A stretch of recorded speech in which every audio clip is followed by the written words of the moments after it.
요한복음 강의 42번째 시간으로 맹인의 개안을 통해 살펴본 죄인의 구원이라는 제목으로 우리 하나님 말씀 함께 나누도록 하겠습니다. 지난 시간에 나누었던 이야기를 잠깐 정리해보면 고난의 문제를 우리가 살펴보았죠. 인간이 살아가는 이 세상에는 악과 고난이 끊이지가 않습니다.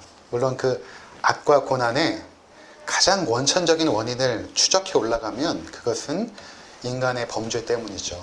그러니까 창세기 1장과 2장에는 악과 고난이 존재하지 않았어요. 그런데 창세기 3장에 아담과 하와의 범죄 이후에 이 땅에는 악이 들어왔고 또 고난이 들어오게 되었죠.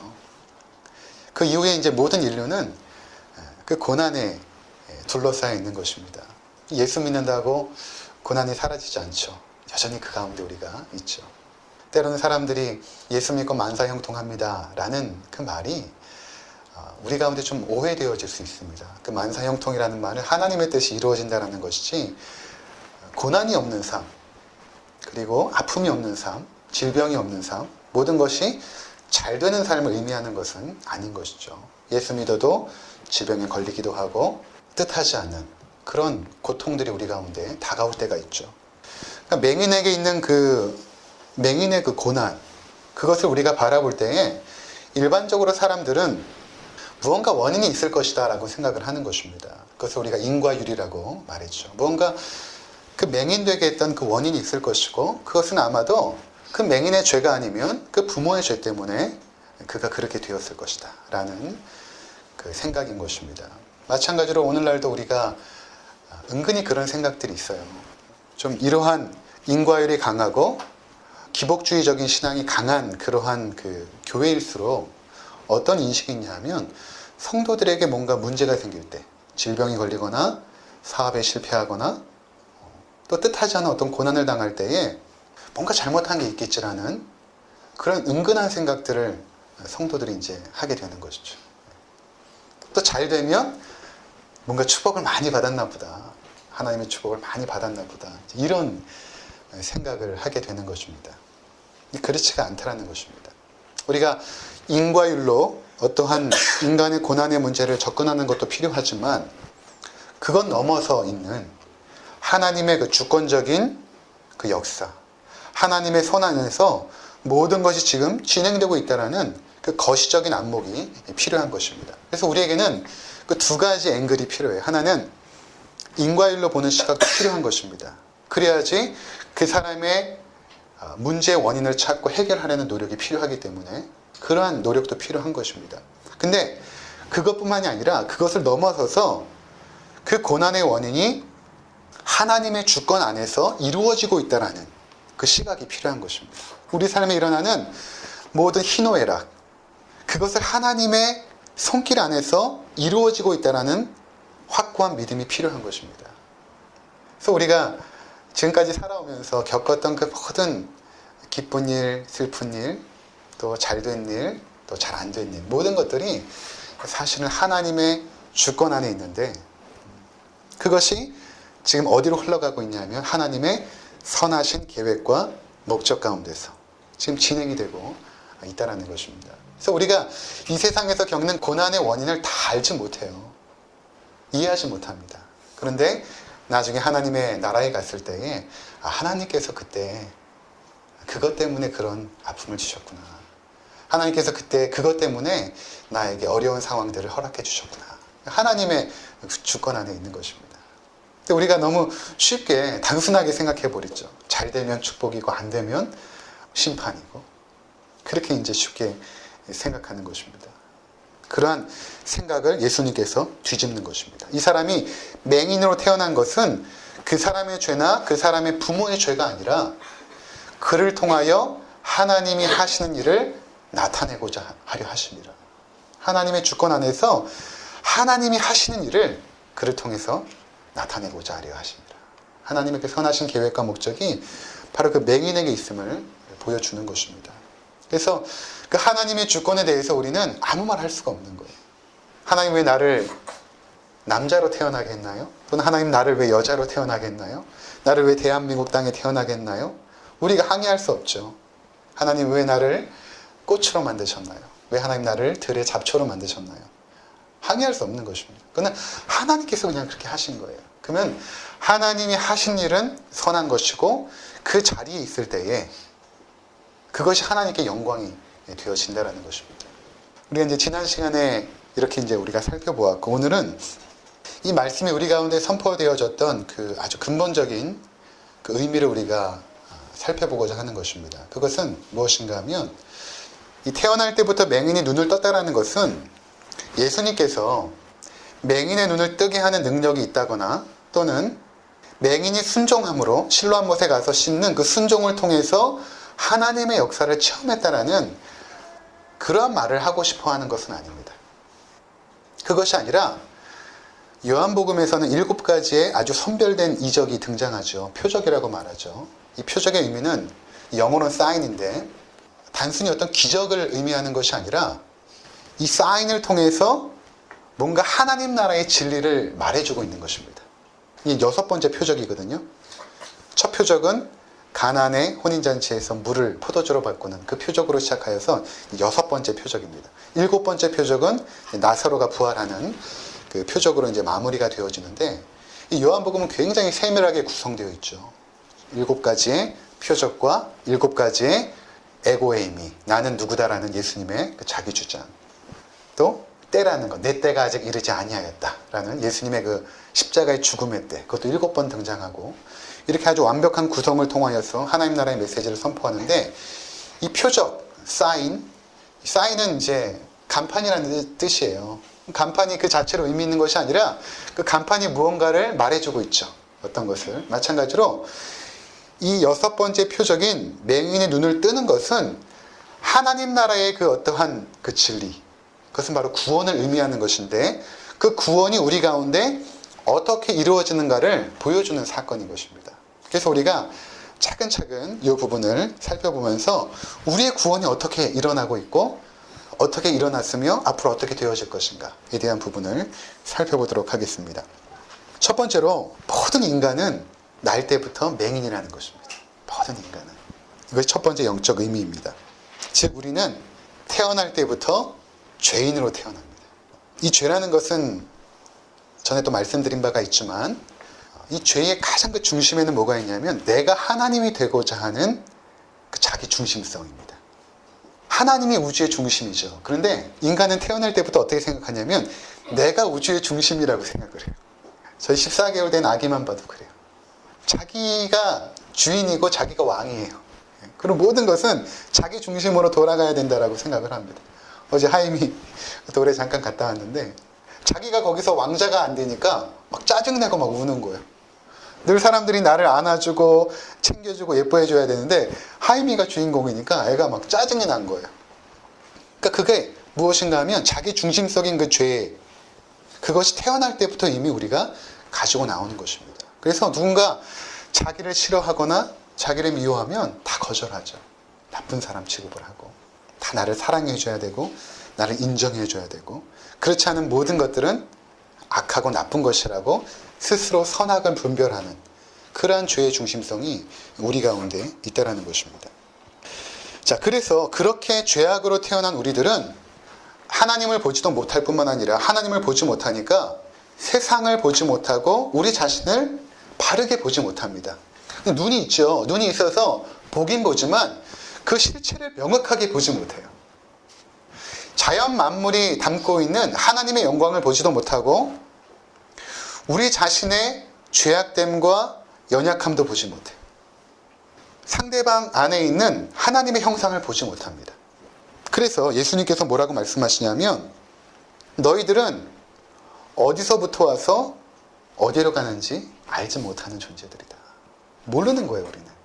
하나님을 알지 못하기 때문에 우리는 세상을 보지 못하고 내 자신을 바르게 보지 못합니다. 따라서 우리가 살아가는 인생을 어떻게 살아야 될지도 알지 못하죠.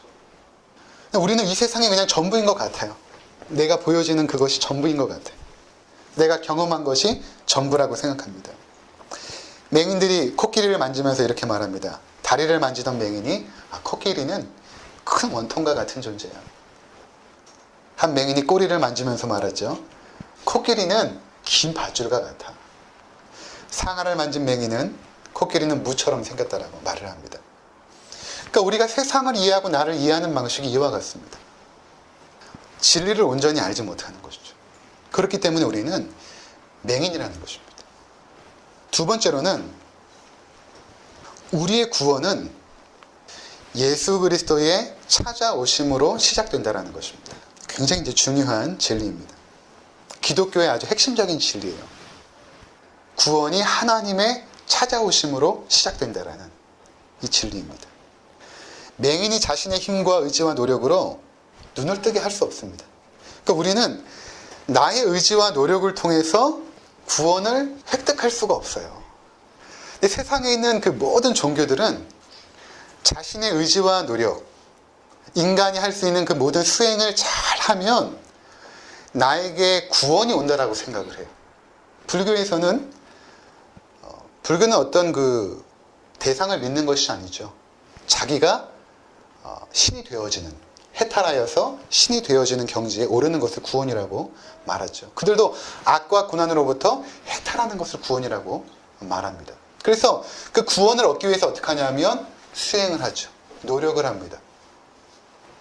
근데 그러한 노력을 통해서 구원이 얻어지는 것이 아니라는 것입니다. 근데 기독교 내에도 그렇게 주장하는 사람들도 있어요. 구원이라는 것은 인간의 노력도 필요하다라고 말하는 사람들이 있습니다. 교회사적으로 보면 알미니안주의자들이 그러한 이야기를 합니다. 구원이라는 것은 하나님이 우리에게 구원을 허락해 주셨지만 그것을 믿는 것은 나의 책임이라고 말하는 거예요. 십자가에서 예수님께서 달려 죽으시고 돌아가신 것을 믿는 것은 우리 인간의 책임이라고 말합니다. 그래서 너희들이 열심히 믿어야만 구원을 얻을 수 있다라고 말하죠.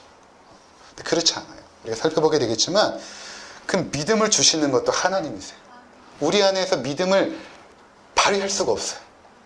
하나님이 찾아오셔야지만 우리가 믿음이 생기는 것이거든요. 그래서 죄인들에게는 구원을 향한 의지도 없고 그 방법도 없습니다.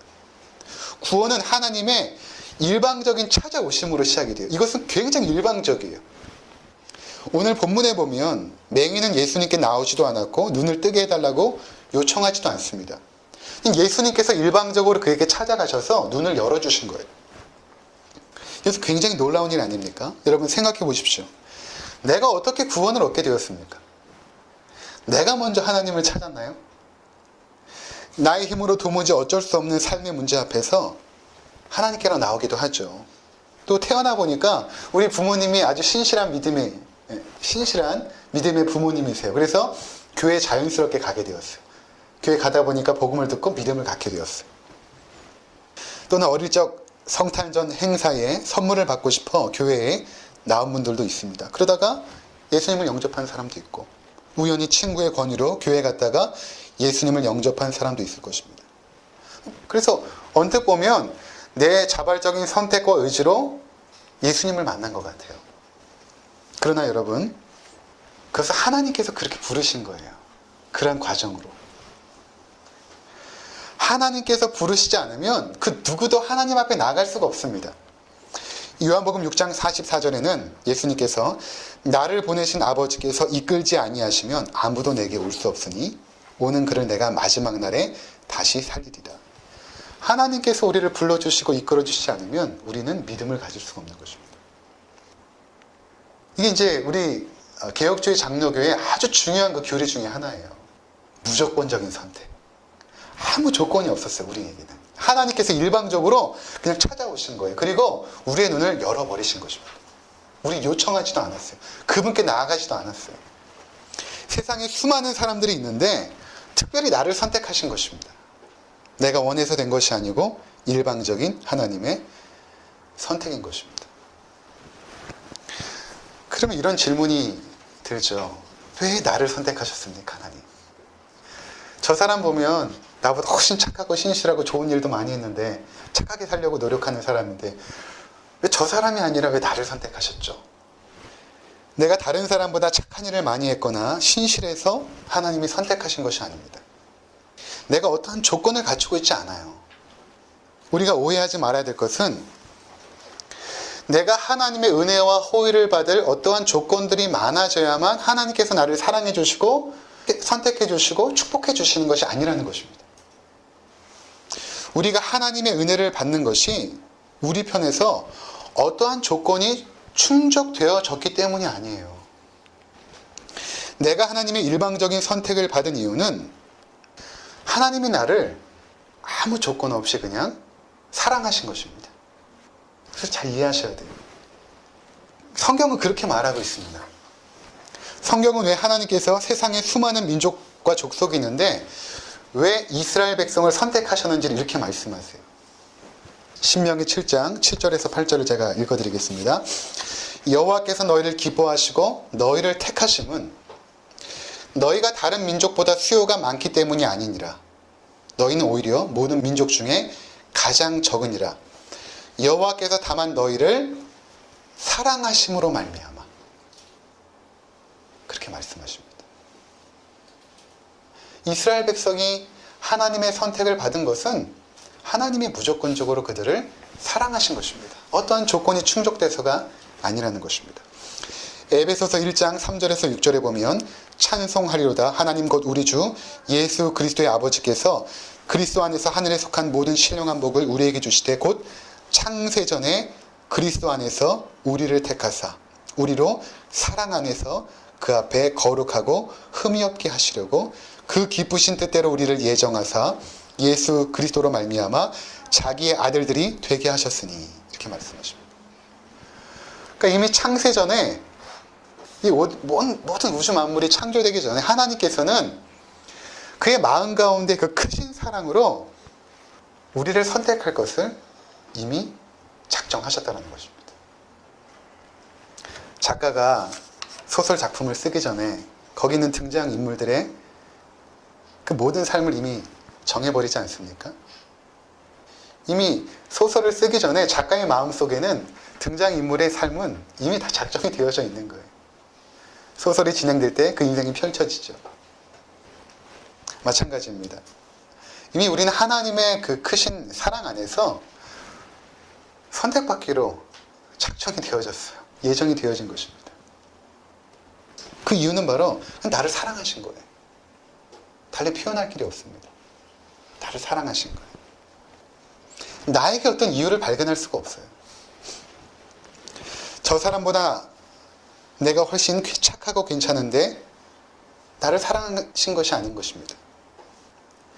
하나님이 나를 그 사랑하신 그 사랑 때문에 믿음의 가정에서 태어나게 하신 거예요.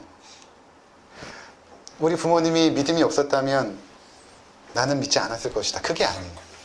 하나님이 나를 너무 사랑하셔서 믿음의 가정에서 태어나게 하신 거예요. 그래서 자연스럽게 예수님을 영접하게 하신 거예요. 하나님이 너무 나를 사랑해서 그 고통과 아픔들을 허락하셨는데 그 고통과 아픔 중에 다른 데 가지 않고 교회의 문을 두드리게 하신 것입니다. 그게 하나님 사랑 때문에 된 거예요. 그 사랑 때문에 우연히 교회에 발을 들여놓게 되었고 복음을 듣게 되고 하나님을 알게 된 것입니다. 신앙의 여정 가운데 우리가 계속해서 앞으로 깨닫는 것은 무엇인가 하면 어떻게 내가 이렇게 큰 사랑을 받았는가. 아무런 잘한 것이 없고 하나님 보시기에 기쁘시게 할 만한 아무 것이 없는데 어떻게 나를 사랑하셨는가 라는 것을 우리는 계속해서 깨닫게 될 것입니다. 세 번째에 우리의 눈을 열어주십니다. 하나님께서 우리를 찾아오시고 우리의 눈을 열어주시죠. 이러한 하나님의 일방적인 찾아오심으로 구원이 시작되죠. 그리고 그분은 우리의 어두웠던 눈을 열어주세요. 창조주의 능력으로 그렇게 하십니다. 그러니까 이 맹인이 눈을 뜰 때 어떻게 됐냐면 예수님께서 침을 진흙에 이겨서 눈에 이제 바르죠. 눈을 뜨게 되는데 보통 태어날 때부터 이제 맹인이었다라는 것은 두 가지 가능성이 있는 거예요. 하나는 눈은 있는데 기능을 못하는 것이죠. 또 하나의 가능성은 아예 눈이 없는 것입니다. 눈이 이렇게 콕 묻혀가지고. 근데 눈이 얼마나 중요하냐면 TV 보면 그 사람의 그 신분을 보호하기 위해서 눈만 가리잖아요. 다른 데 안 가려요. 눈만 가려요. 근데 눈만 가리는데 그 사람이 누군지 알지 못해요. 또 간혹 이제 연예인들 보면 마스크하고 모자 쓰고 눈만 열어놓죠. 해도 사람들이 다 알아봐요. 저 사람 누군지. 눈만 보면 알죠. 근데 이 맹인이 눈을 뜨고 나서 이제 동네 다니니까 이웃 사람들이나 바리새인들이나 저 사람이 누군지 알아보지 못해요. 나중에 보면 저 사람이 정말 맹인인가 이제 알아보지 못하거든요. 그랬다는 것은 아마도 이 맹인이 눈이 없었던 것 같아요. 눈이 없었다가 눈이 생긴 것으로 그렇게 보여집니다. 어떻게 눈이 생겼는가? 그것은 창조주께서 처음에 흙으로 아담을 창조하실 때처럼 예수님께서는 진흙을 이겨서 그 안에 눈을 창조해 넣으신 것입니다. 마찬가지로 우리가 구원을 얻는 것은 하나님의 창조의 능력으로 구원을 얻는 거예요. 창조의 능력으로. 에스겔서 37장에 보면 마른 뼈의 환상이 등장합니다. 이 부분은 제가 여러 번 언급을 했죠. 에스겔서와 요한복음은 굉장히 연결이 많이 되어 있어요. 오늘 에스겔서 두 군데를 이제 보게 될 텐데 37장에 보면 그 마른 뼈의 환상이 나오는데 성령께서 에스겔을 골짜기로 인도합니다. 그래서 그 골짜기를 거니게 하시는데 그 골짜기에 수많은 뼈들이 막 넓게 있는 것입니다. 상상해 보세요. 그 뼈들이 그냥 그 골짜기에 가득한 것입니다. 여호와 하나님께서 말씀하시죠. 이 뼈들이 능히 살겠느냐? 이렇게 말하죠. 그 뼈들에게 이제 이렇게 대언하라고 합니다. 에스겔에게. 주 여호와께서 이 뼈들에게 이같이 말씀하시기를 내가 생기를 너희에게 들어가게 하리니 너희가 살아나리라. 너희 위에 힘줄을 두고 살을 입히고 가죽으로 덮고 너희 속에 생기를 넣으리니 너희가 살아나리라. 또 내가 여호와인 줄 너희가 알리라 하셨다 하라. 그리고 이제 에스겔이 이 말을 대언하지 않습니까? 생기야 들어가라. 그리고 그 뼈 위에 힘줄이 붙고 가죽으로 덮어라. 대언을 하죠. 그랬더니 그 마른 뼈가 살아납니다. 살아나서 막 연하여 붙는 거예요. 그리고 그 위에 힘줄이 생기고 가죽이 덮이고. 그런데 생기가 없었다고 합니다. 그러자 하나님께서 또 명합니다. 생기가 사방에서 와서 이 죽음을 당한 자에게 불어서 살아나게 하라. 그렇게 또 대언하게 하죠. 그래서 10절에 이에 내가 그 명령대로 대언하였더니 생기가 그들에게 들어가매 그들이 곧 살아나서 일어나 서는데 극히 큰 군대더라. 이렇게 말합니다. 이 구약에서 아주 중요한 그 구원의 그림인데 구원이라는 것은 마른 뼈와 같은 자들에게 하나님의 말씀이 임할 때에 그것이 생명을 얻은 군대처럼 일어난다는 것입니다. 이것이 구원의 모습이에요. 어떻게 마른 뼈가 살아날 수 있는가? 그것은 하나님의 재창조의 능력으로 그렇게 된다는 것입니다. 그래서 새롭게 태어나는 것이죠. 그래서 신약 성경에도 보면 우리의 구원을 뭐라고 말하냐면 새로운 피조물이 되는 것으로 말해요. 재창조인 것입니다. 요한복음 3장에서는 이것을 거듭남이라고 말합니다. 새롭게 태어나는 것. 중생이라고 말하죠. 바울은 고린도전서 5장에서 17절 그런즉 누구든지 그리스도 안에 있으면 새로운 피조물이라. 이전 것은 지나갔으니 보라 새 것이 되었도다. 그래서 구원이라는 것은 우리가 새로운 존재가 되는 것입니다. 죽어있던 존재가 살아나서 새로운 존재가 되어지는 것이죠. 근데 이 부분을 잘 보시면 그렇게 맹인이 눈을 떴는데도 예수님을 잘 몰라요. 자기의 눈을 뜨게 한 분이 예수라는 것은 알아요. 그 이름은 압니다. 그리고 그 목소리를 들었기 때문에 맹인이니까 귀에 민감하죠. 예수님의 목소리는 알지만 예수라는 사람이 누구인지는 몰라요. 눈을 떴는데 11절에 보면 어떻게 되었는지를 이웃 사람이 묻습니다. 그랬더니 그 사람이 예수라는 그 사람이 이렇게 말합니다. 누군지 잘 몰라요. 예수라는 사람의 이름을 들었는데 그 사람은 나의 눈을 이렇게 띄게 하였다 이렇게 말하죠. 또 바리새인들에게는 그 사람이 누구냐 이렇게 물어봤을 때 그가 선지자라고 말합니다. 예수님이 구원자 되심을 아직 알지 못했죠. 예수님에 대한 이해가 온전하지 못한 것입니다. 이것은 무엇을 보여주냐면 하나님께서 우리의 눈을 열어주시고 재창조의 능력으로 구원하셨지만 그랬을지라도 예수에 대한 인식이 아직 온전하지 않다는 것입니다. 그것은 어떤 의미냐면 예수에 대한 인식이 온전하지 않았을지라도 그는 구원받았다라는 거예요. 하나님을 알아가는 것이 무척 중요합니다. 우리를 구원하신 예수 그리스도가 어떤 분이신지를 아는 것처럼 중요한 것이 없습니다. 그것은 제가 이제 계속 강조했던 것이죠. 하나님을 바르게 아는 것이 가장 중요하다. 그런데 그것 때문에 구원 얻는 것은 아니에요. 구원은 하나님의 은혜 때문에 되어지는 것이지 우리가 어떤 지식을 많이 쌓아서 그 지식을 안다고 해서 구원 얻는 것이 아니라는 것입니다. 하나님이 먼저 우리를 구원하시고 그 다음부터 알아가게 하세요. 이 과정이 중요한 것입니다. 우리가 눈을 열고 나서 하나님을 알아가는 거예요. 시작이 되는 것입니다. 막 공부를 해서 눈이 열려질 수 있겠죠. 그것이 아닙니다. 그럼 공부를 많이 해야 하나님을 더 바르게 알아가겠는데 그것이 아니에요. 하나님께서 먼저 우리의 눈을 열어주세요. 그리고 나서 설교나 교회 가르침이나 말씀이나 내 삶에 역사하신 성령님의 은혜를 체험하면서 점점점 눈이 열려서 하나님을 알아가고 나를 구원하신 예수 그리스도를 알아가게 되는 것입니다. 하나님이 먼저 죽어있던 우리를 살리시고 하나님의 백성으로 살아가게 하시는 것입니다. 우리의 닫혔던 눈을 열어주시고 하나님의 말씀을 통해서 하나님을 알아가게 하시는 것입니다. 그래서 성경은 하나님께서 눈을 열어주신 자들만 이해가 되어져요. 아무리 우리가 지식으로 공부하려고 해도 그 의미를 알 수가 없습니다. 그러니까 내가 성경을 통해서 예수 그리스도를 만나고 그분의 구원을 깨닫게 되었다면 이미 그 사람은 눈이 열린 거예요. 하나님이 눈을 열어주신 거죠. 네 번째로 실로암 못에 가서 씻으라는 것입니다. 왜 예수님이 실로암 못에 가서 씻으라고 하셨을까요? 진흙을 바르고 눈에 붙여서 그냥 눈이 떠질 수도 있습니다. 예수님께서 그렇게 치워줬을 때에 눈이 떴을 수도 있을 텐데 굳이 왜 실로암 못에 가서 씻으라고 했을까요? 여기는 중요한 영적인 의미가 있습니다.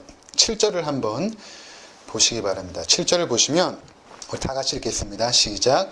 이르시되 실로암 못에 가서 씻으라 하시니 실로암은 번역하면 보냄을 받았다는 뜻이라. 이에 가서 씻고 밝은 눈으로 왔더라.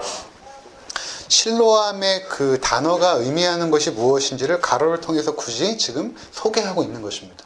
이 부분을 빼도 되는데 굳이 소개하고 있죠. 보냄을 받았다는 뜻이라. 요한복음에서 보냄을 받았다라는 것은 이런 의미가 있습니다. 실로암, 보냄을 받았다 라고 했을 때 가장 먼저 연상이 되는 것이 무엇이냐면 예수님이세요. 왜냐하면 예수님은 하나님께서 보내신 분이십니다. 요한복음 7장에 이렇게 말씀하세요. 28절에 보면 예수께서 성전에서 가르치시며 외쳐 이르시되 너희가 나를 알고 내가 어디서 온 것도 알거니와 내가 스스로 온 것이 아니니라. 나를 보내신 이는 참되시니 너희는 그를 알지 못하나 나는 아노니 이는 내가 그에게서 났고 그가 나를 보내셨음이라 하시니. 이렇게 말씀하십니다. 예수님은 하나님이 보내신 분이시죠. 여기 이제 조금 어렵지만 지금까지 요한복음을 이렇게 저와 함께 살펴보신 분들은 잘 이해할 거예요. 이해가 되지 않는 분들은 제가 요한복음 7장을 강의했던 것을 다시 들으시면 이해가 될 것입니다. 이 9장의 그 맹인의 계한 사건은 7장의 초막절 사건과 이렇게 연결이 되어 있어요. 7장의 그 초막절 사건에서 우리가 살펴보았던 아주 중요한 두 가지 의식이 하나 있었죠. 하나는 이제 물의 의식이 있었고 하나는 그 횃불 의식이 있었잖아요. 이 물의 의식을 보면 어떤 과정이냐면 제사장의 한 무리가 실로암 연못에 갑니다. 가서 물을 떠오죠. 물을 떠와서 제단 앞에 있는 은 대접에다가 계속해서 붓습니다. 붓고 또 가서 붓고. 그러면 그 대접에 있는 물이 넘쳐서 제단 앞을 이렇게 흐르게 되어지죠.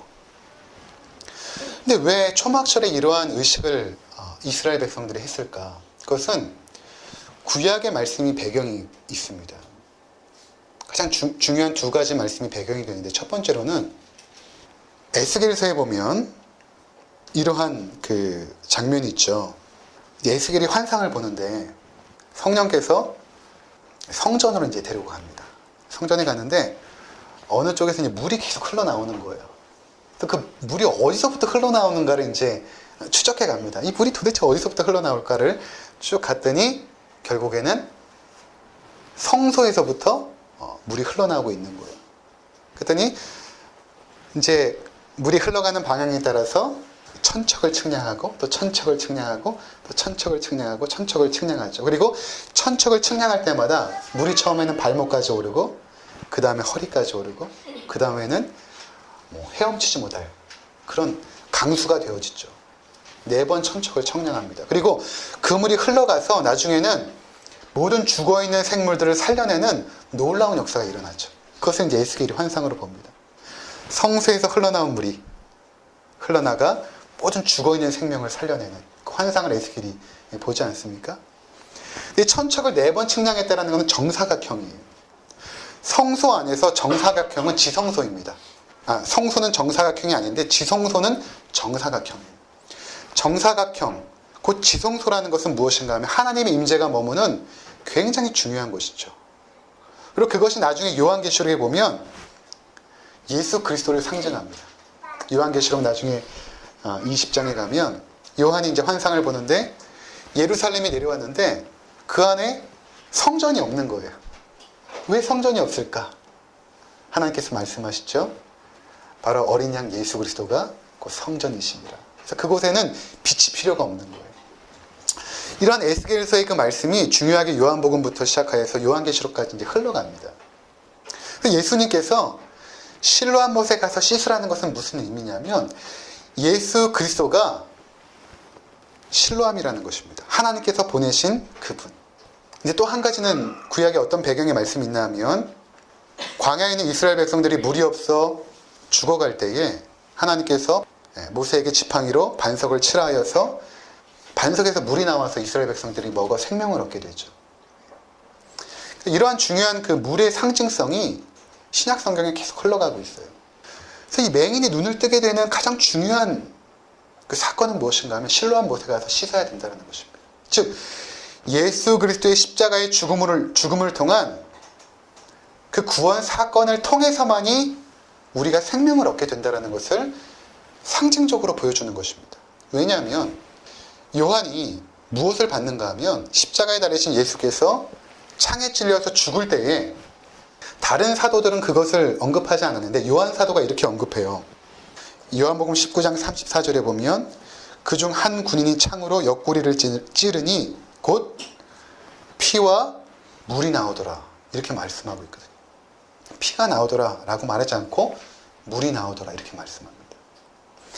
즉 예수 그리스도의 십자가의 죽음을 통하여 터져나온 그 물이 우리를 살리는 영생수라는 것입니다. 그래서 초막절 사건 가운데 예수님이 말씀하시기를 누구든지 목마르거든 내게로 와서 마시라. 나를 믿는 자는 성경의 이름과 같이 그 배에서 생수의 강이 흘러나리라 이렇게 말씀하시죠. 이런 중요한 그 의미가 지금 있다는 것입니다.